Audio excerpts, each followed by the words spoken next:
Oh, baby. We're recording, man.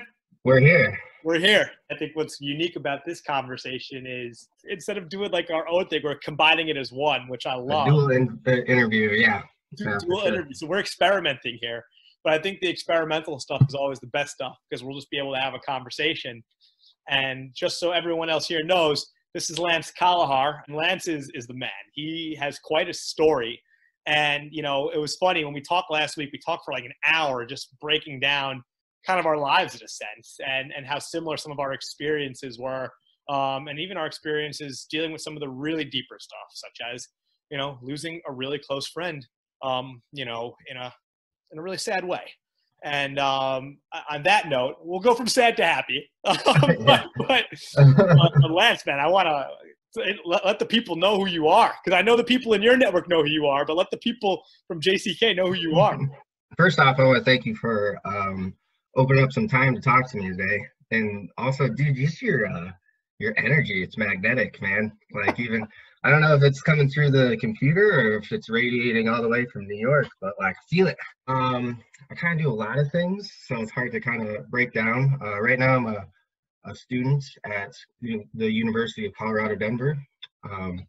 And I'm the president of our Active Minds chapter there, which is kind of how I got involved with this project. To kind of define this project, I think it's more about starting a dialogue that gets people thinking about how significant this moment is and how we can create a platform together that gets people sharing ideas, and then we can begin to implement them before we go back to, you know, business as usual, the rat race. Right now is when we should start talking about, hey, maybe our lifestyles weren't conducive to a healthy mindset and a healthy body.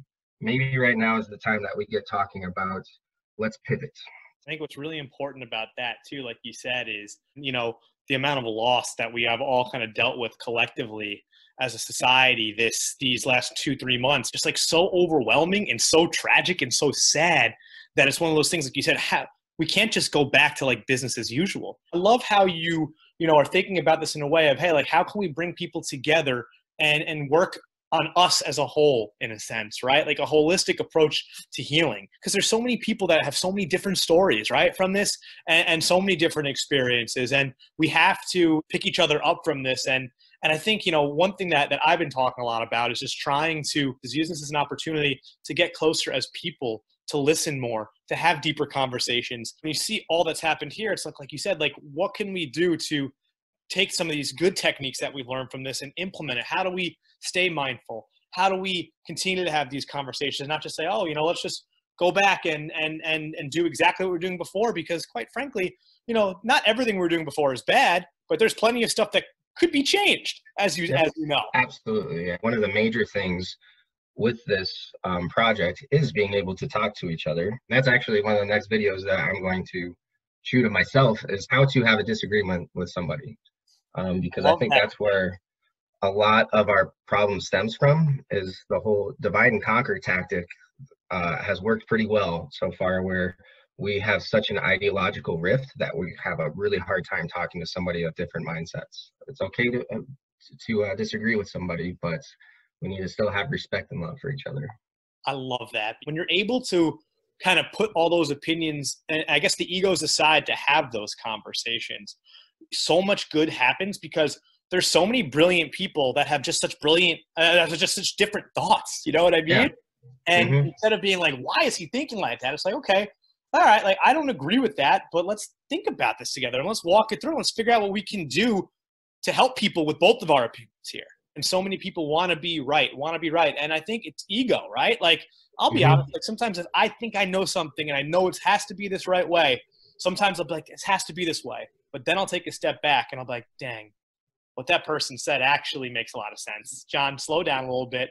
Let's all work together here. Because then you start taking the best of both kind of sides, agreeing, and then starting to see things in action. And all of a sudden, you look at the final product, and it's so much better than what was in my mind originally. It's kind of scary because there's a lot of mechanisms working against us that are splitting us up. And a lot of them are in our own head. There's a lot of psychological biases that make it really hard to take in another's perspective and break past your own ego defense mechanisms. Like narrative bias, like you form a worldview, and anything outside that will create this thing called cognitive dissonance, where you either lean harder into your beliefs. I'm not going to rework my narrative. I'm going to invalidate that other narrative type of thing. There's also confirmation bias, that I only notice things that confirm that worldview. Asymmetric insight is a big one, of like, I think I know the opposing view better than they know themselves. When somebody's just like, oh, that liberal just wants to have everything paid for, wants to give free handouts or whatever. And it's just like, no, that's straw man fallacy. That's creating a character of my argument and then attacking that fake argument type of thing. There's just a whole plethora of things that are working against us, and it can feel futile to try to have a disagreement with somebody. But the right mindset to have in a disagreement is not to be right, but to get it right with the other person, to try to come to the right conclusion together, and to not maybe compromise. Compromise can be good, because it can kind of reach an agreement, but usually people have to cede ground, and then they don't feel 100% confident with that, with what you guys came up with.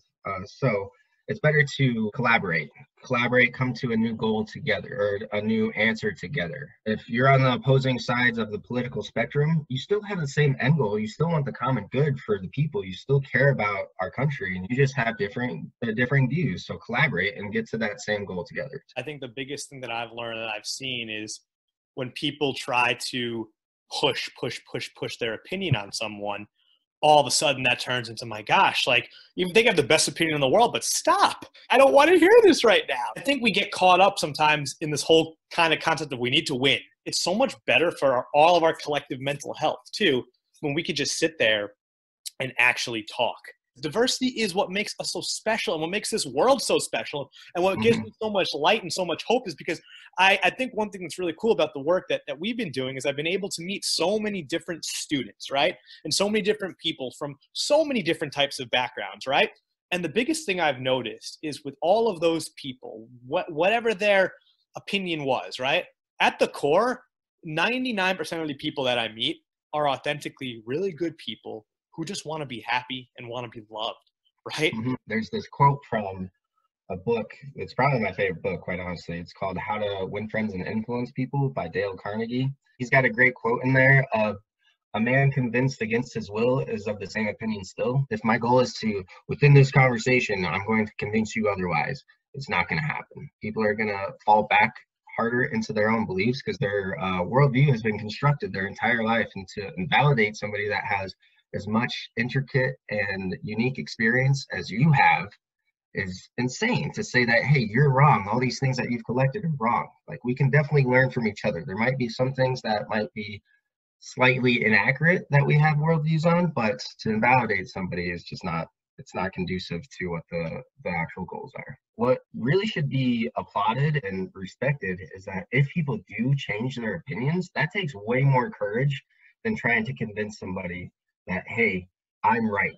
So much more courage. And I love how you put that. You don't want to invalidate someone and everything. Like you said, I never even thought of it like that, right? Like, everything that you have built up, like in my 30 years of life, right? And if someone's going to say, John, like, talking about connection and community and helping other people is wrong, of course my first reaction is going to be like, what the heck is wrong with you? Well, let's calm down, John. When you're able to bring so many other people into the equation, first of all, you build amazing relationships with people you never thought you could. You know, and you start seeing people for the best instead of seeing, wow, they have this opinion that's really frustrating, right? And when you bring out the best in people, that is awesome, because then you see people's light start to glow. It breaks down that kind of false barrier that we create of everyone's against each other. And it's powerful, man. It's like, I love this type of stuff. For a while, I've just seen how everything gets politicized and it gets polarized. And it's just like, how does this keep happening? And even something like coronavirus has started to do that. If you're going to have a disagreement with somebody, set aside time to actually thoroughly talk, ask the other person about their opinions, fully understand it, restate it back to them so that there's no confusion. Then it's your turn to talk about your side, and then they explain, okay, this is your opinion. That way there's no straw man fallacy set up. And then you can kind of get down to brass tacks. At the end of that first discussion, it should be, okay, here are the things that I need to look up that I still disagree with you on. and I will look up both sides of that, the for and against side, and then we're going to reconvene and talk about this again. If we can't come together to beat a virus, how are we going to come together to save the world, basically? So, but you're the man. How about we talk a little bit about mental health? You're a mental health professional. What does that kind of definition mean for you, mental health, and what is your goal in the mental health field? It's a great question. My goal is for people to be comfortable enough with themselves to really live a life of confidence and really live a life of empowerment. What I mean by that is I don't want people to get into a hole because of their mental health. And I know you're going to get into holes. We all get into those holes, right? But my big goal is that people can really look at each other, pick each other up, and then be able to prevent us from getting into those deeper holes and to be able to prevent us from spiraling and going into a point where we might not be able to come out from. I think of mental health in a really interesting way, right? I don't think it's one of those things that we constantly have to be boom, boom, boom, boom, boom, boom, always in people's face. I think the best way to be an advocate is honestly by living your life and by being yourself and by having those happy moments and by, if you like the gym, going to the gym. If you like the beach, going to the beach and not letting, the mental demons that you've been struggling with bring that down and constantly overweigh you. Because I want anyone who's suffering to understand, A, they have a purpose, right? Mm-hmm. B, they have people around them that love them. We got to think of mental health in the grand scheme of things, not as the end all be all, right? Because if we're constantly talking mental health, that could overrun our mental health at times. Yeah, that's stressful in itself. I want no one to ever feel isolated by what's going on in their head. And if they do, I want them to know that I know you may be feeling isolated right now, but I promise you, we've been in the same boat and we want to pick you up, and don't be embarrassed by it. And it might not happen overnight, right?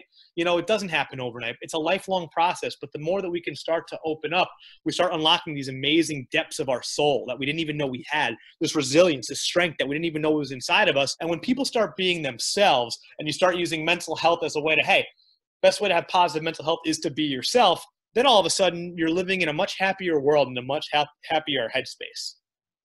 Absolutely, man. Those words are spot on. You know what you're doing. I used to think, hey, let's just end the stigma. For me, it's more about let's give people the opportunity to live a happy life. And let's use mental wellness as a community thing that isn't just individual, right? Because yes, everyone's mental health is individual, but when we have a community behind us, it allows us to take care of ourselves a lot better. I really admire what you're doing, John, because what drew me to Active Minds was a realization of what this younger generation is going through. They're at this unique crossroads of a lot of stress, and they need those mental health just outlets and people to talk to because there's so many just unique stressors out there, student loans, moving away from home, new environment, making new friends, the stress of school in itself. I can't wait to be done because I really can't stand always having a project looming over me. But they're also in this unique position to where if they can start to focus on their mental health and they can create a new trajectory of living healthy, that can set them on the right path for the rest of their lives. So you working with students means a lot to a lot of people. What you've been doing for the past since it's 2011, right? Yeah. What you've been doing for that long has changed a lot of lives, man. So I really thank you for what you've been doing. Dude, this means the world to me. And now you got me pumped up. I used to not be able to take compliments, but now I've learned to be nice to myself, and that means the world to me, Lance. The same thing we're doing. We're all in this together. So thank you, brother. I have to run because I have the meeting at 1. We're doing a thing with students at 1, which is awesome. But want to continue this next week too, because we can. Yeah, that's my bad. I was thinking 1 o'clock my time. Oh. Darn, dude.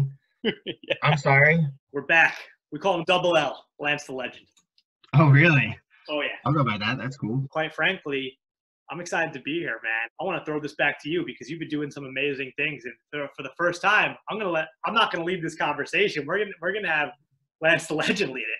I think we left off talking a little bit about mental health, and that's kind of been the underlying topic of of my project, I've found kind of a little phenomenon going on with the people that I've interviewed and with myself. And I found the definition for it, which is Sunday neurosis. When there's a lull or a lack of activity and responsibility, we tend to, those tensions or that stress comes to the surface and we become aware of it, because we don't have anything to direct that energy towards. Not only is, a pandemic stressful, but now that there's a lack of activity and we're stuck at home or just don't have anywhere like movies and things to go to, we're experiencing acute amount of stress, and that can be attributed to Sunday neurosis. I like finding the definition of things so I can kind of conceptualize it a little bit better. That to me is not necessarily a bad thing, because I think a lot of where sorrow and stress can come from is not understanding why it's happening to us. So now that we have less distractions, we can kind of focus on where that suffering is actually coming from. We can target it, and then we can figure out like what we can do about it. So not only does suffering inform us of to appreciate and be grateful for the joy that we experience, but it also catalyzes us to realize our purpose in life. I think that suffering stems from the point that we're at and what we know our potential is. And that discomfort that we experience when we suffer is our mind telling us you're meant for something in this life, go for it. But that's kind of in a nutshell of what I've been learning in this little project of mine, along with a lot of people sharing a lot of great things we can be practicing minimalism or reconnecting with family or doing some innovation with our small business or how we relate to our friends and things like that. But I think right now is a perfect opportunity for us to really sit in that sorrow if we are feeling that and find a way to make it work for us. So is there anything that you'd like to attribute to that type of conversation with in terms of mental health in a state like this right now? Totally. And I love what you said, and it's something that I actually never really realized until you brought it up, is that suffering is a product of us wanting to reach our potentials, right? And I noticed that I suffer the most because I feel like I'm failing. Why am I thinking like this? Why aren't I sleeping tonight? Because I didn't get this done. I wasn't able to do this the right way. You're blowing it, kid. You're blowing it. You could be such a better leader. You could be such a better director. You could be such a better human, better brother, better friend. It hits home to me a lot because, it's very easy, right, to say the words, right, and to know where suffering comes from. But when you're feeling it, it's so hard to get it out of our heads sometimes, right? Sometimes being self-critical, that can help you keep it real. One aspect that I found helps me is this concept called best friend brain. Talk to yourself like you would talk to your best friend of would I really be come on, man, get it together? Maybe if they were really screwing up, but we should really be our own biggest advocates and our biggest fan. We should be the hero in our own story that we root for, because there's just a lot in the world that is conspiring against us. We have an individualistic culture that encourages competition over cooperation, so that can kind of separate us from that sense of belonging as well. A consumer society that attacks our subconscious constantly, telling us, hey, you're not good enough until you buy this product. A food industry that packs things full of preservatives and sugars that not only affect our body, but then that affects our brain too. So there's so much conspiring against us that we might as well be on our own side. And yeah, it is important to be self-critical in some cases, because that is that component of suffering that says, hey, I'm not at my potential yet. I need to be real with myself and I need to reach that potential. But we need to be definitely on our own side. And I think when it comes to mental health, at least for me, and with our foundation, we're huge advocates for community care, right? And what that really means is, you have therapy, you have medication, you have individual conversations. But for me, what helped me the most throughout everything is knowing that I had people that had my back and that I didn't have to be ashamed of having these intrusive thoughts. And I had people that wouldn't just sit there and say, oh, John, it's going to be okay. They'd be like, John, I love you for who you are, man. One thing I've learned from this is we're all on the same spectrum, right? Just because I have OCD doesn't mean that my story is any more special than anyone else's. Doesn't mean that I can't help someone who doesn't have OCD. And it doesn't mean that someone who doesn't have OCD that's really suffering doesn't deserve to have that love and support that I would get from someone. We got to be there for each other. I'm going to help you You're going to help me. And that's what community care is. But I want us to humanize mental health a little bit, right? And I feel like it's becoming so, 1 in 5 have this, whatever, like I get that and I respect that and I appreciate that. But yes, 1 in 5 has this, but now what? And that's what we really focus on, is just make people feel comfortable in their own skin and using mental health as our platform to help people take care of themselves. Your foundation is giving a lot of people purpose, not just your employees, but everybody that it interacts with, essentially, because we are all looking for that sense of belonging, and you are providing that for a lot of people. I think that's really important of the work that you're doing. But now, I don't need to pat you on the back again. I already did that. I'm going to say, though, Lance, that means the world, because that's all we want to do, right? And it's like, we don't do it. We don't say, oh, we want to give people a sense of belonging so they have a sense of belong. No, we actually want you to have a sense of belonging. We want you to understand that you are valued and that you are loved and that you have so much to give to this world. And when people feel inspired and motivated and understand that their story legitimately matters, we're not just sitting here and saying your story matters. Like, we mean it. Most people on earth can provide the world with something really good, right? And I think that if people just allow themselves to be free, in a sense, and to be themselves, and I'm so much healthier when I'm just being me, right? And I'm just like, hey, when we're all on the same page, and we're all on the same team, we're all talking to each other, and we're all listening to each other, A, the conversations are so much deeper. B, you leave feeling rejuvenated. And C, you just took care of your mental health in a really good way without having to go to a therapist, without having to take medication. You did that because you felt a sense of belonging, right? And you didn't just feel a sense of belonging to feel a sense of belonging. You actually belong. I hope it doesn't sound corny, but you know what I'm trying to get at, right? I just want to give people the opportunity to know that they really, really do belong. And I think that, for me, is something that I don't know, I take a lot of pride in when it comes to actually building community. Along the lines of building community and sense of belonging, there's a spiritual aspect to that I think we talked about during our first discussion together. It's kind of along the lines of the universal unconsciousness theory.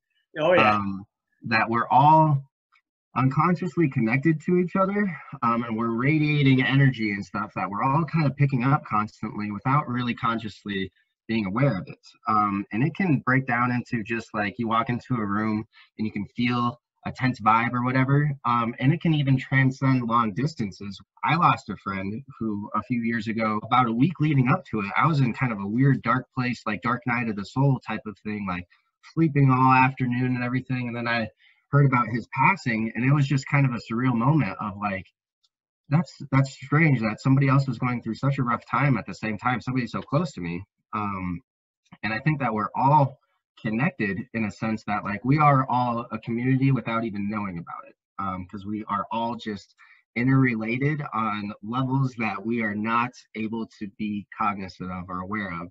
So I think it's really important to really emphasize building community and building a sense of belonging for everybody. So when we are feeling hopeless, just know that you're not alone. Everybody feels that way at some times, and that's not a bad thing, but it should be a catalyst for us to really reach out for help and to understand why we're going through that, because we do have a purpose, and that's your body and your mind telling you, get to it.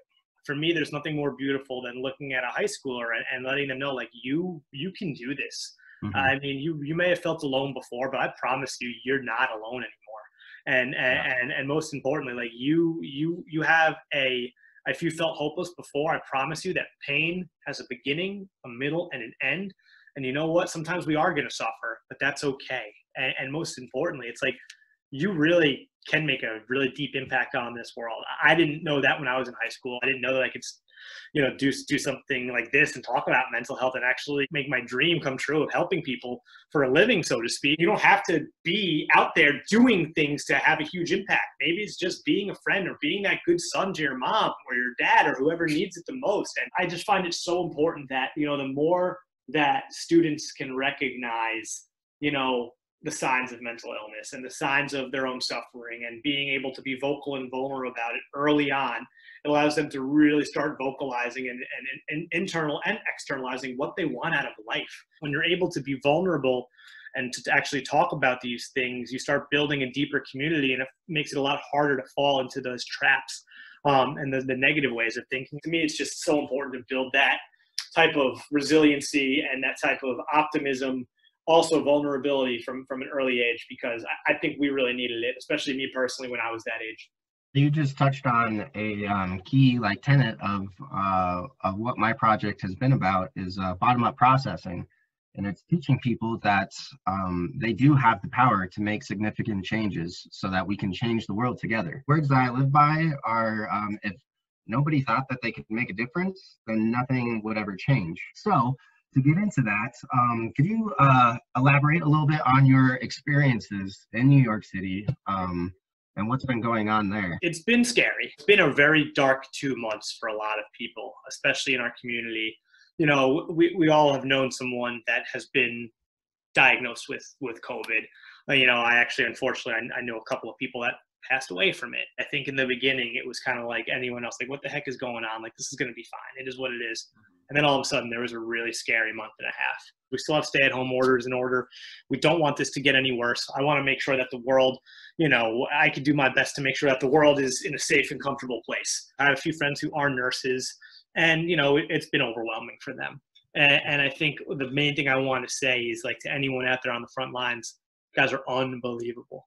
And you guys are literally saving the world, and you're superheroes. Right now, things are a little bit better, but we're still trying to stay as safe as possible. And you still can't, you know, things are going to be closed for a while here in New York. And personally, you know, for my own mental health, it was up and down. You know, some things were good. I learned some breathing techniques, some stress management techniques that I've been starting to use more of.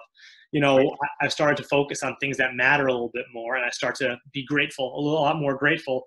But there's times where my depression really hits hard, especially in the morning. I don't feel as motivated because my favorite thing in the world is going to schools and meeting students. And I can't do that right now. I could do it virtually, and we're starting to do that, which is awesome. And we have amazing virtual project like this. What we're doing is giving people an opportunity to share their story and share their techniques and to just be vulnerable and build this community. But I'll be honest, New York was arguably the hardest hit place in the world, you know?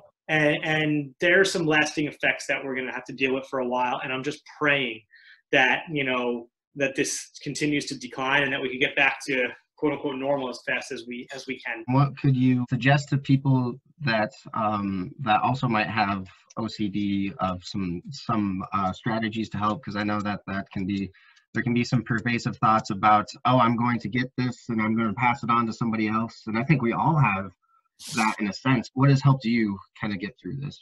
Me personally, with the OCD, it's very hard because I'm terrified to see my family. I can't even think about that because it gets me so anxious, right? Yeah. And for me, a couple of things that I've been doing, quite frankly, first and foremost, is I've been giving myself forgiveness. So if I'm not getting work done the way I want to do it, I'm not sitting there and getting mad at myself. I'm actually sitting there and being like, John, you know, this is a pandemic. This is totally different. Right now, you just got to get through and survive, man. Like, that's all you need to do right now. No, don't be too hard on yourself, brother. Being very forgiving of myself and being very forgiving of others too. And knowing that people are going through a tough time right now. You know, I'm not going to beat myself up for spending an extra hour in bed. And then when I do forgive myself, I'm able to keep going and I'm able to push forward and take things 10 minutes at a time. And I start getting more and more done and I start getting more and more happy. And then I also have been trying to make time for myself to do things that I really like. I always give myself at least 40 minutes to work out every day because that allows me to kind of stop those intrusive thoughts and just get kind of into the moment and do something healthy for myself. And it fills me with a lot of happiness. That fills me with a lot of joy. It allows me to connect with my soul. And, you know, I think that's the thing is I have a much greater appreciation for everything around me. You know, as morbid as this might sound, I think about death all the time now, you know, and I think when I do think about death, it actually allows you to appreciate life more and to appreciate everything around you. So that for me is very, very, very important. I found that these interviews have been so therapeutic and helpful for me because I do like try to only focus on the positive. Because like if I watch the news for 10 minutes, I'm angry about how like polarizing and divisive and negative it all is. So I think we have enough negativity out there, and we might not be focusing enough on the positive. So what are some positive things that you think that people are learning right now that we can carry on into the post-COVID era, the new world? The biggest thing is we have to be less individualistic. Yes, you got to have your dreams and goals, but try to include other people in that. Instead of bringing people down, let's work together. Let's come to conclusions together. Let's do what's best for society. Let's do what's best for the world, right? And, I want people to stay motivated and have goals and have dreams. It's a beautiful thing. But let's support each other's dreams. Let's pick each other up. And let's realize that, no matter what you're doing in life, you can make it valuable and you could have an impact and you could wake up every day and help someone else. Like, have that mindset every day. If you have that mindset every day that you could help someone else, including yourself, maybe that day you need help, right? So help yourself that day. And then the next day, help someone who needs it, right? That's the biggest thing I think that we really need to take with us to the next level is let's not forget what happened here. Let's remember the amazing things that we did to help each other out. Let's remember to donate to people that really need it right now, right? Let's remember to support causes that need uplifting right now, and remember those people that are in a hole, that may have lost their jobs, that may have lost their loved ones, right? Like, let's appreciate each other more, and let's not put up these barriers. Take care of each other. Take care of the world too. We're no longer in a zero-sum game, meaning, like, if I want a bigger piece of pie, that doesn't need to take away from other people's piece of pie. Exactly. We're in an affluent society where we can build each other up and make an enormous piece of pie together. The best piece of pie you could ever eat. What's like one thing that you're going to take away from this to make sure that you're definitely doing when things go back to normal? I'm going to make sure that I give myself time to think. Free brain time. It's like tomorrow, for example, I'm giving myself free brain time. Just going to enjoy my Saturday, right? I'm not going to go out and party. I'm not going to go out and do anything that would be destructive. I've valued so much the clearness of my head that I didn't value before. I would always have to distract myself with something, and I still struggle with it. I'm not going to sit here and say that I don't. That clear me time allows you to understand what you really want out of yourself and what you want out of yourself to affect the world. Less time, partying. I'm not a big party guy, but, I'll go out with my friends. And yes, it's great to be with your friends. I'm not going to sit there and not do it. I love that. Those are some of the best moments of my life. But I'm going to give myself more time to just be clear-headed. I haven't been drinking much alcohol at all. And I think that's been awesome for me because, it's not that I don't struggle with an alcohol problem, but, I don't like being hungover. And quite frankly, I love being able to spend these weekends sober. And it's been rewarding and beautiful. I feel like a 55-year-old man, even though I'm 30, but it's like, I don't care. I feel happier this way. So I'm going to take that with me big time. And, I'm going to allow myself to have some fun. That's a part of me too. You got to have some fun in this world. And that's the biggest take from this is valuing my thinking time, my clear head time. Excellent thing to take with you. Creativity stems from boredom, actually. So I think overall as a society, we're becoming less creative and less innovative because we're being constantly distracted. You know how those shower ideas pop up? Like, that's why they pop up. Shower ideas are the best. Boredom. Yeah, you're sitting in boredom. That's where you come up with your best ideas. So yeah, definitely, that's an excellent thing to point out to people. Have some free brain time. And then also, yeah, I've actually this year I've been sober all year, and I've kind of made jokes about like crazy shit started happening once I went sober. Either this was always happening and I just was not able to recognize it, or like I need to have another drink so that things go back to normal. Even before all this happened, I had so much more productive of weekends because, as we get older, hangovers start hurting a little bit more. And it's more of like, I just don't want to do anything all day because I'm hungover type of thing. The worst. And you're not rested and your mind gets super anxious. But yeah, I think that's going to be something I'm going to be taking away too, is making sure that I have that like boring time where it's not actually boring, because that's where your mind starts working and starts coming up with ideas, rather than if it's always focused on something, you're never going to come up with anything new or inventive. I feel like I've matured a lot this year in a nice way, and I've been allowing myself to grow and to heal a little bit and to actually accept what my mind actually is, instead of having to place a bet or having to have that drink or go out with friends to have this time. It's like I've been having a great time just with my roommate, just hanging out and watching TV and slowing myself down. We have a pretty hedonistic society of that instant gratification, like with food or drinks or gambling, basically just quick hits of dopamine, whereas like what we're actually looking for is contentment and finding purpose. So I think this everything slowing down is like eliminating our chances for that hedonism and making us focus a little bit more on eudaimonia, which is I think really important to slow things down. And I think that's going to be definitely something that I take into the future, is slowing my life down. Yeah, that's all the questions I have for you, man. We did that in 45 minutes. It was, and it felt like we stayed on topic. Yeah. That was awesome, man. Yeah. I think last thing I just want to say is thank you so much for the work that you're doing. This was such a pleasure for me to be able to talk to you today and to be able to, you know, have these conversations. And I don't know, I feel more fulfilled after talking to you. And I think that's a testament to who you are as a person, how we're all growing. And, you know, just thank you and keep doing what you're doing. And, you know, I'm always here for you, man. We're going to get through this together. And, you know, hopefully this is a lifelong thing, man. Yeah.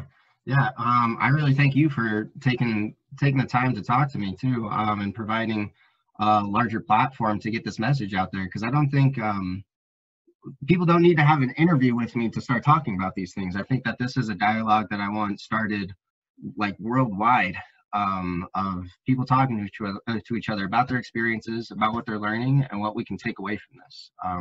So hopefully that gets, this message gets out there and gets people a little bit more engaged, because it is like a therapeutic process. It's nice to talk about these things and focus on the positive about what we can take away from this. So I thank you right back.